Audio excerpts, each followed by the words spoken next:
Welcome to the video.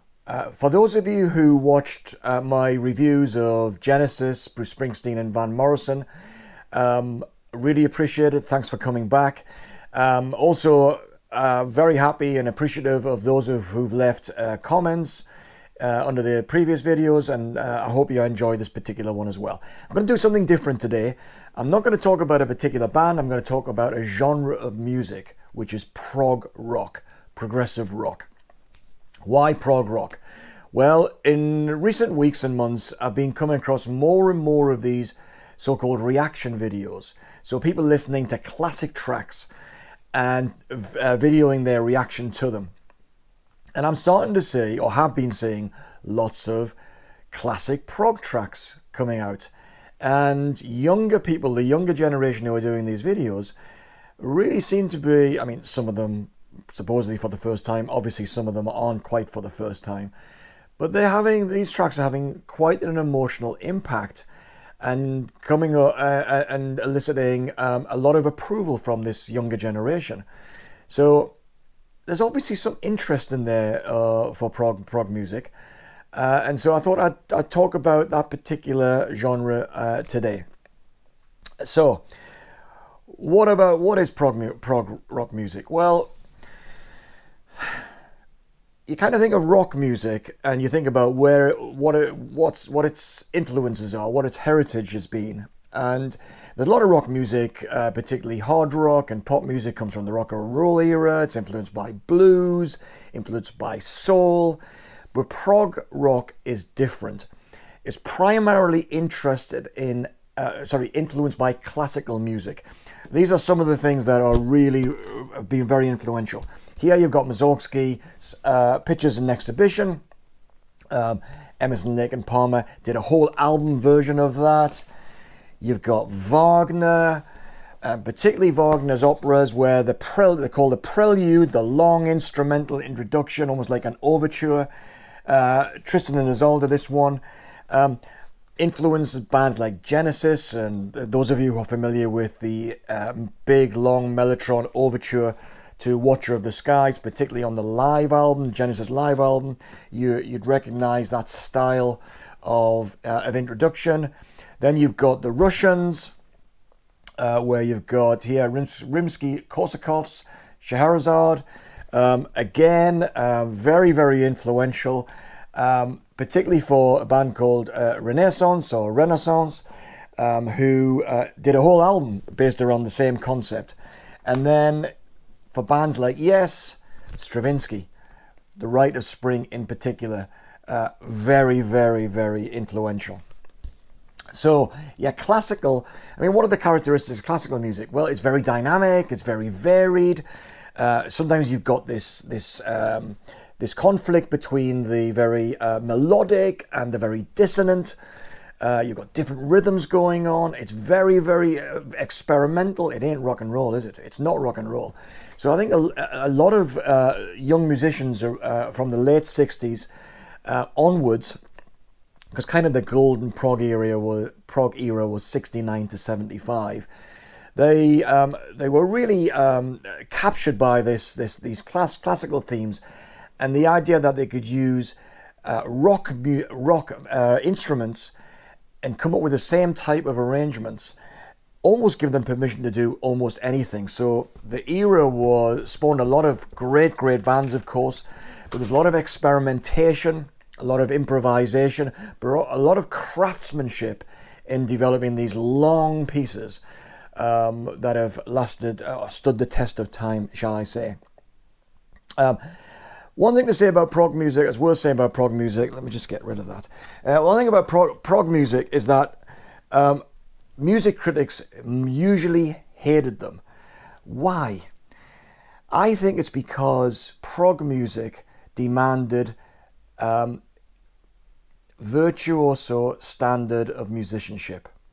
So if you were going to be in a high-ranking prog band, you had to be the master of your instrument. And music journalists, well, let's think about who are masters of instruments. Well, you've got, of course, members of the orchestra, and then you've got these great virtuosos like Rick Wakeman from Yes, and so on. What makes them stand out? Well, apart from Rick Wakeman, there's not that many great party-going personalities in the prog music scene. They were obsessives, very creative, very obsessive in the development of or the practice of their instrument. And some bands went even further and couldn't stop demonstrating how fantastic they were as individual musicians.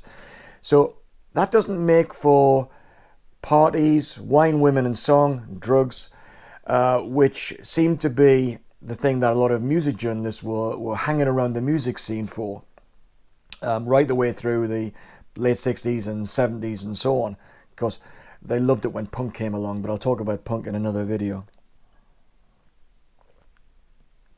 So some of the dullest people are prog rock musicians. Certainly not big showbiz stars and so on and so forth.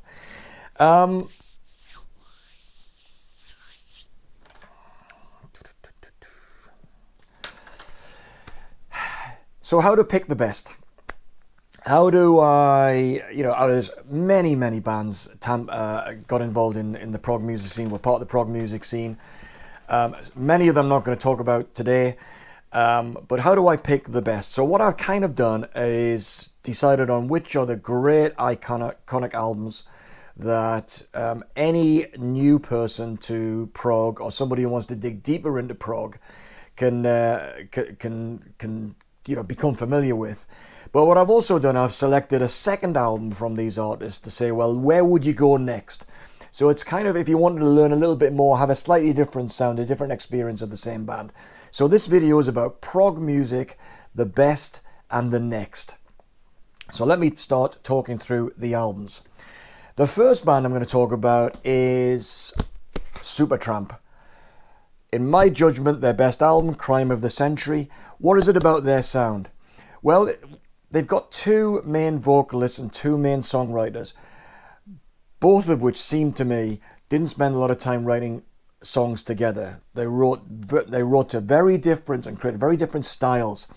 You've got Rick Davies came up with Bloody Well Right on this album, and Asylum, and there might be a hint of blues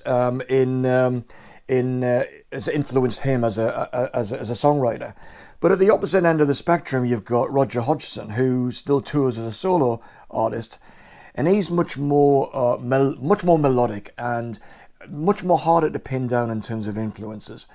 Supertramp, very melodic overall. Quite a few hit singles. Dreamer was the one from this, but it's got School, Hide in Your Shell, which is really beautiful, and Crime of the Century itself, the title track on the album is great. This is an absolute classic album, very accessible. So one thing about prog music is that those of us who were around in the early 70s buying all this stuff, we kind of recognized that when we bought a record, we wouldn't get into it straight away. So we were very patient in those days. We would sit and listen for 5, 6, 10, 12, 15 times before it really started to click. And I'll say a little bit more about that in a second, why that's the case. So yeah, great album. Where would you go next? Well, in my judgment, you go for this one. This one is, even in the quietest moments, this one contains the epic Fool's Overture, which has the Churchill speech integrated into the song. But you've also got the big hit single, Give It a Little Bit. It's kind of got it all for Supertramp. It's got all styles in here, but Fool's Overture is such a classic. And then Roger Hodgson does it as a solo artist with an orchestral backing, and it's amazing. So check out YouTube to see if you can find a version of that. Next band, Renaissance or Renaissance. I said Renaissance for years. I don't know how you pronounce it. It doesn't really matter. Very classically influenced. Here, the use of the orchestra all the way through the tracks. Less so on this particular album. I'll come on to an earlier album in a moment. David Henschel, who was involved in producing Genesis around Trick of the Tail, Wind and Wuthering period. Really got a great sound out of this album. A Song for All Seasons. This has got Northern Lights on it, which was their hit single. but it's very, very proggy. The big difference with Renaissance compared to themselves and the other prog bands is that you've got a female vocalist in Annie Haslam. Fantastic, broad range voice. She can go really, really high. Very characteristic of their sound. So you think about three things with Renaissance. You think about the orchestral backing, Annie's singing, and you've got the bass guitar, which is kind of Rickenbacker style, very loud bass guitar as well. So yeah, very, very orchestral is kind of the thing here. So A Song for All Seasons, a great, great album. Where would you go next? Well, I can't recommend an individual earlier album, simply because this one does the job for you, really. This is live at Carnegie Hall, double album. This has got Ashes Are Burning, full side of side 4, Scheherazade, which I mentioned earlier, Prologue, Can You Understand, big, big long tracks. Great album, of course, a great live album. Big feature of this period. All these bands put out live albums, almost all of them anyway. So yeah, good album, good way to hoover up the tracks from the earlier albums. Moving on to band number 3. Let me just have a little sip here. I think one of the reasons why prog caught on in the early 70s is that pop music up until the late 60s was very much of a rock and roll, soul nature. It was very melodic, it was short tracks. It was for dancing very often and so on. And people used to listen to their 45s or the 7-inch records on their Dansette record players. You lift the lid and then you put the automatic changer on it and so on and so forth. And then towards the early 70s, late 60s, early 70s, you start to see music centers and then hi-fi separates begin to emerge. And people started getting interested in the sound of the records. So a lot of people began to build these hi-fi systems and began really, really listening to the music. And I've spoken about this earlier in, I think, the Van Morrison video, where rather than just listening or dancing to music, people were trying to replicate the concert experience by sitting down and listening. So that really opened the door for kind of long form tracks and progressive rock and so on and so forth. So I think that's another reason why, an industry reason why it caught on. The third band I'm going to talk about, the critics really didn't like these lot. Bunch of boring northerners, apparently. Barclay James Harvest. Two periods of Barclay James Harvest are worth talking about. There's the Harvest period, when they were on the Harvest label, with Pink Floyd, of course, although this is a Polydor live album. This has got all their early great tracks. Of course, the classic Mockingbird, so anybody who buys a prog rock compilation will likely find Mockingbird on there. But you've got Summer Soldier, Medicine Man, both kind of protest songs. Crazy City, After the Day, the great 1974 Mining Disaster, which is kind of a play on the Bee Gees track.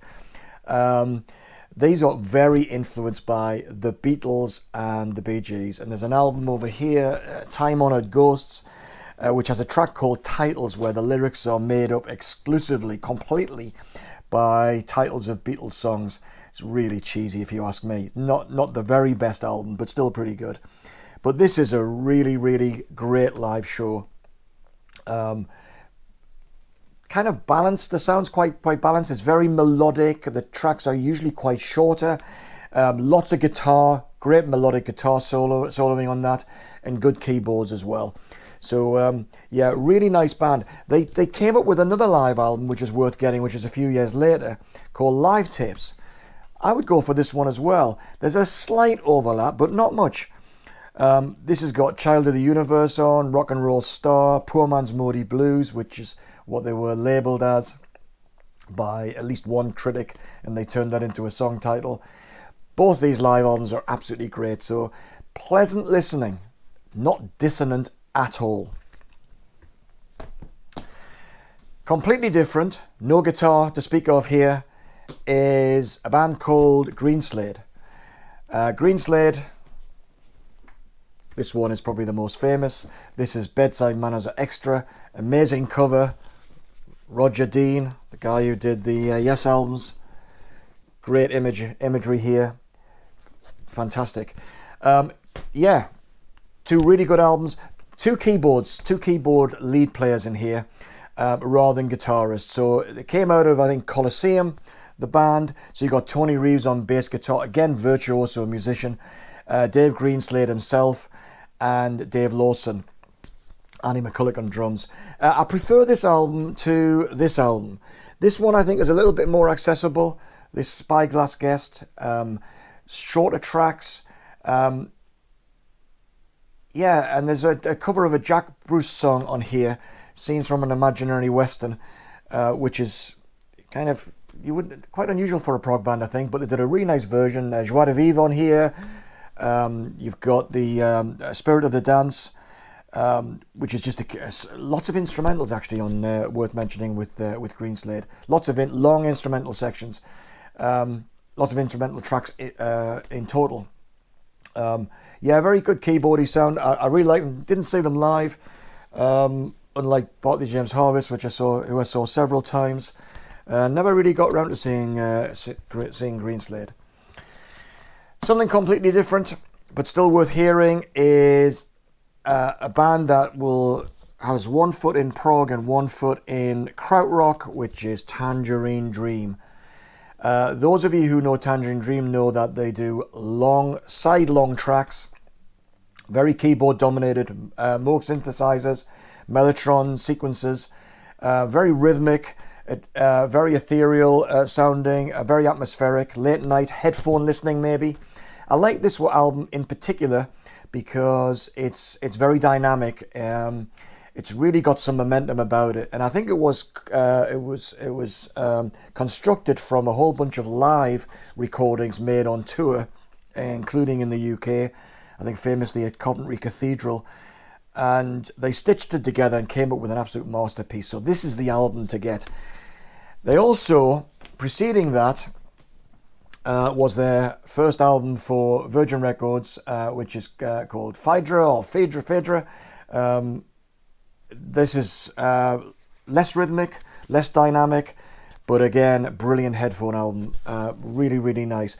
They went really off the boil in the 1980s. They continued producing some really interesting albums up until around 1980, and then they got into soundtracks, starting with Sorcerer, and started producing what seems to be about 200 soundtrack albums throughout the 80s, and then later in the 90s.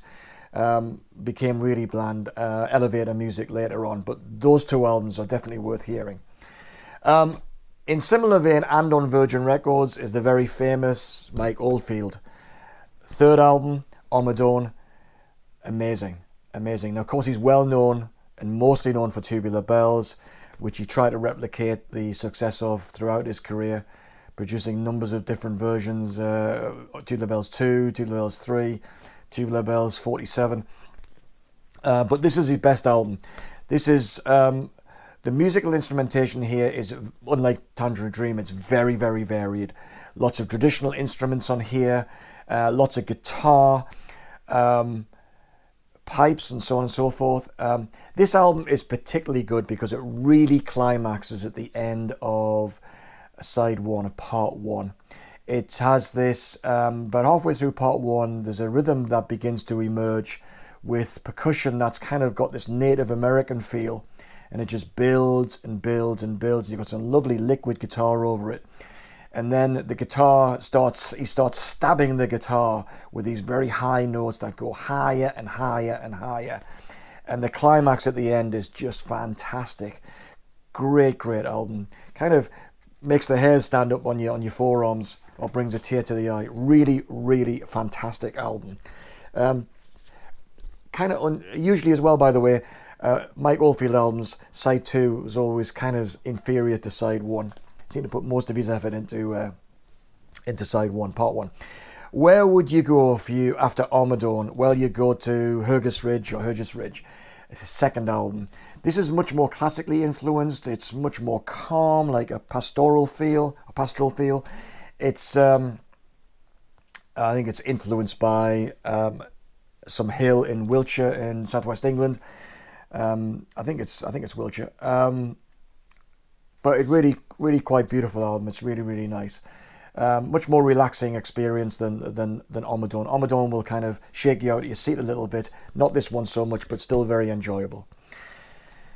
Where next?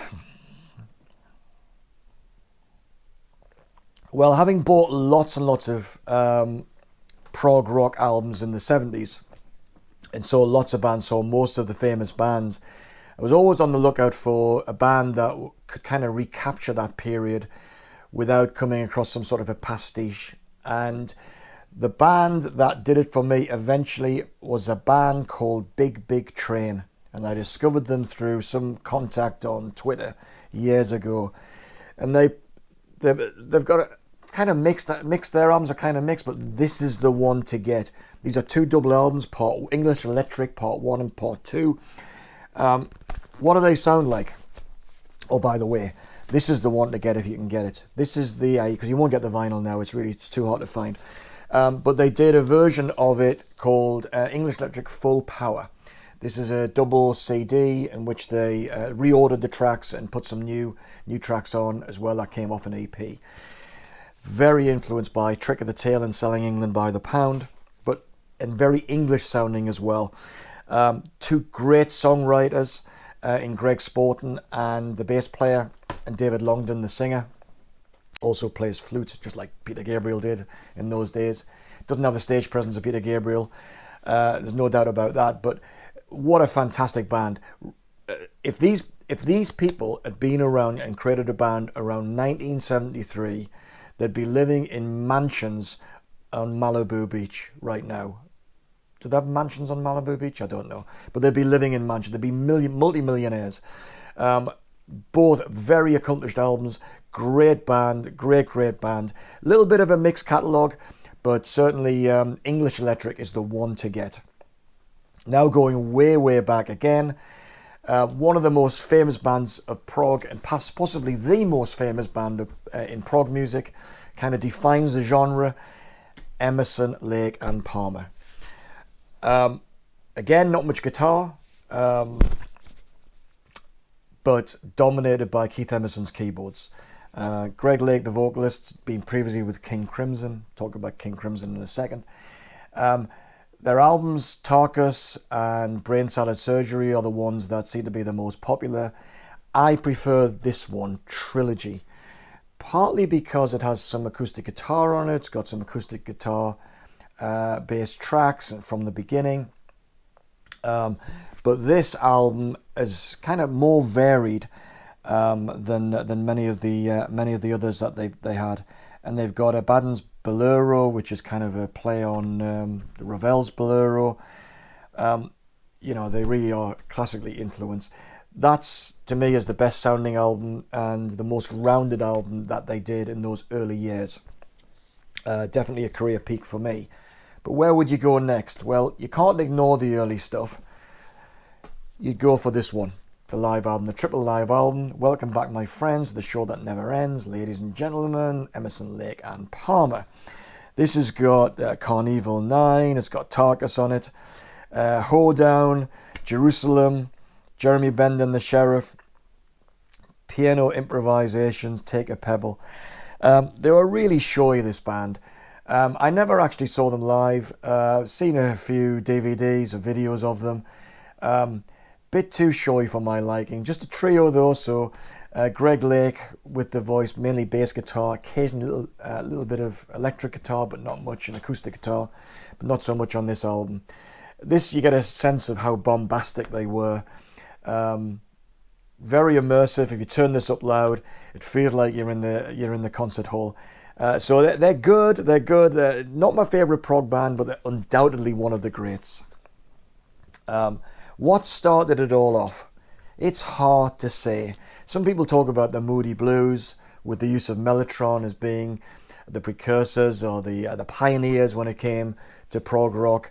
I'm not sure how prog they really were. Too much of the pop hanging around in their sound for my liking. So others would put them in the prog genre. I think this is possibly the album that really shook things up. This one here. In the Court of the Crimson King by King Crimson. Amazing album. Amazing.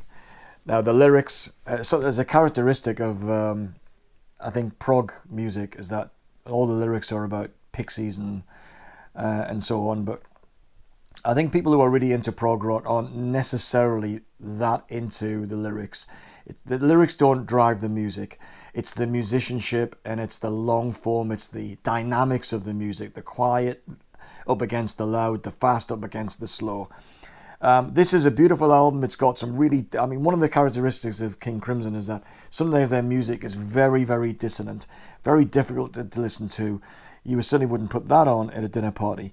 But nevertheless, here, you've also got some beautiful tracks as well. A Moonchild, The Court of the Crimson King itself, an Epitaph, absolutely gorgeous, absolutely swamped in mellotron and Greg Lake's vocals. Of course, this whole band, you can hardly call it a band because it's really a series of projects which at its heart has Robert Fripp, the guitarist and the main creative force behind King Crimson. He completely broke up the band after that album and the album after and so on. Then he eventually settled on a trio, came up with this brilliant album. This is the one to go to next, called Red. Here you've got John Wetton, who became very famous in Asia, of course, played in many, many different bands.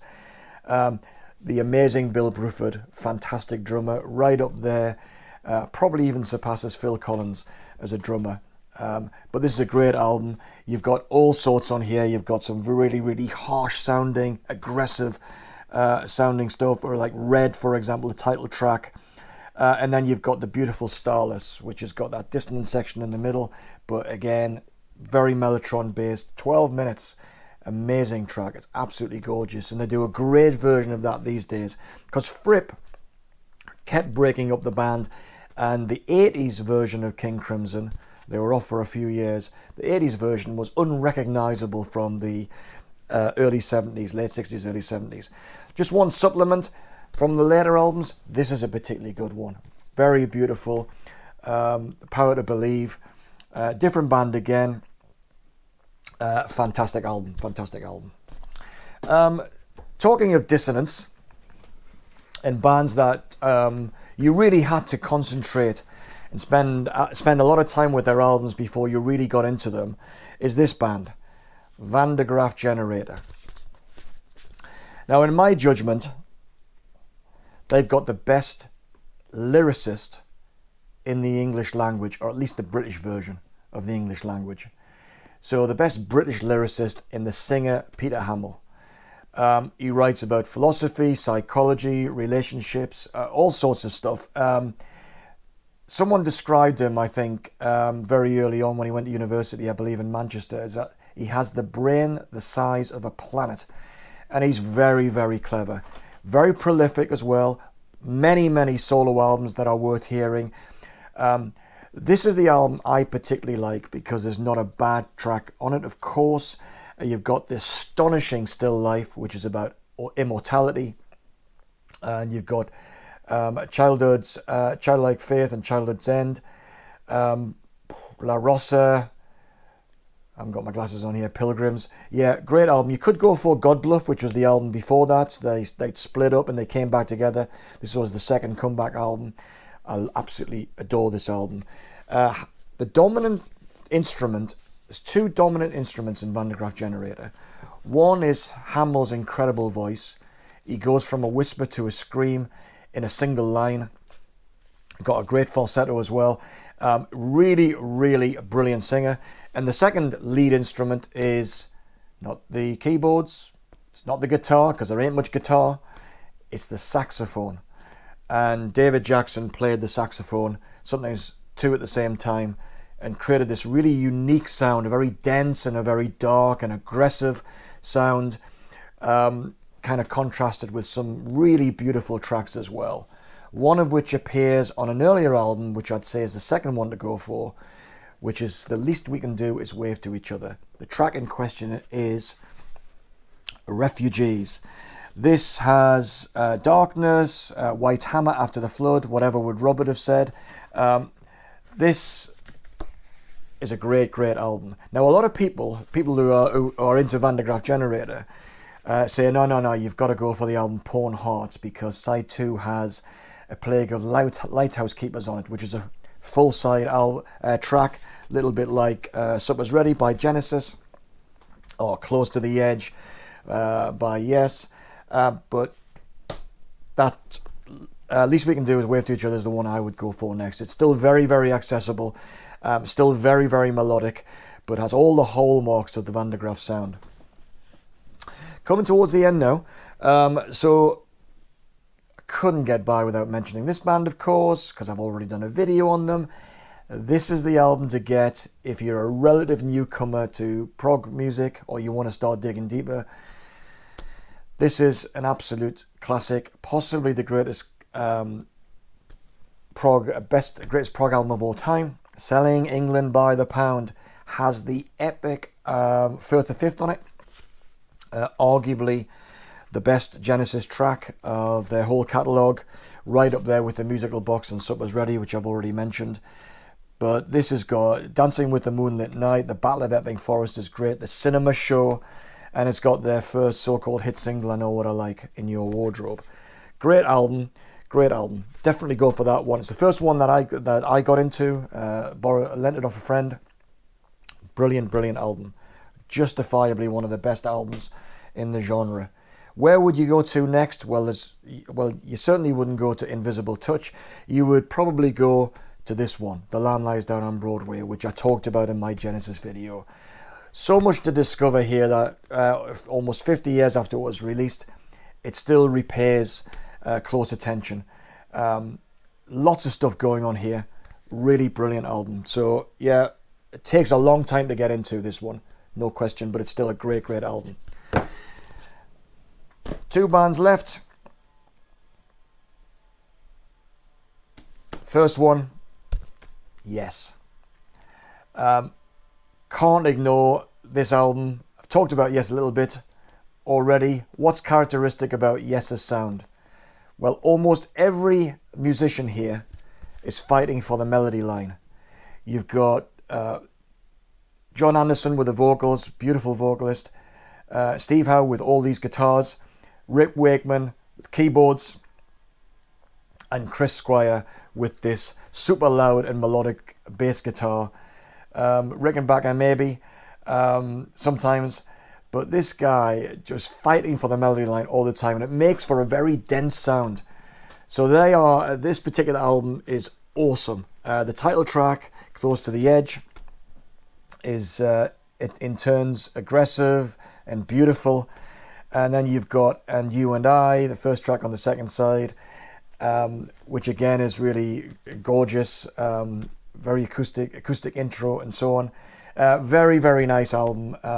That's one of the greatest prog albums of all time, without question. Where would you go to next? A little bit earlier, and really, in my judgment, only for the first track, Yours Is No Disgrace, the Yes album. Fabulous album as well. Same lineup apart from Tony Kaye on keyboards. So I need to check that. Yeah, we are. Yeah, Tony Kaye on keyboards.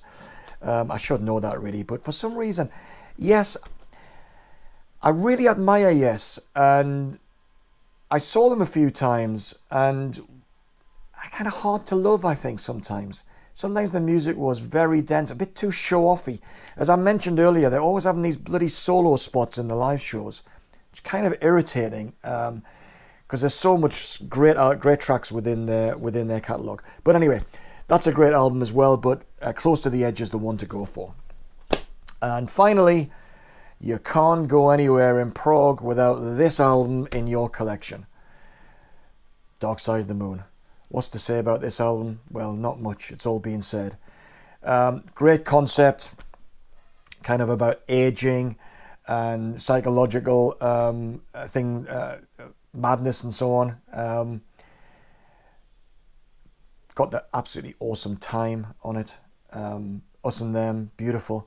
The Great Gig in the Sky, which has got that Claire Torrey, I think, solo vocal, wordless vocal, which is very famous as well. Not my favourite, but certainly iconic. The whole album is very iconic. Anybody who's interested in rock music will have a version of this in their collection. If you haven't got there, I mean, where the hell have you been? Where would you go next? I'd go to the preceding album, Metal. One of These Days, great instrumental, kicking it off, and the awesome side-long echoes on side 2. Great album. This has got the classic Pink Floyd sound, in my judgment. This is kind of the bridge between the psychedelic, really experimental early era into the more song-based Dark Side of the Moon, and the Wish You Were Here, of course, which is awesome.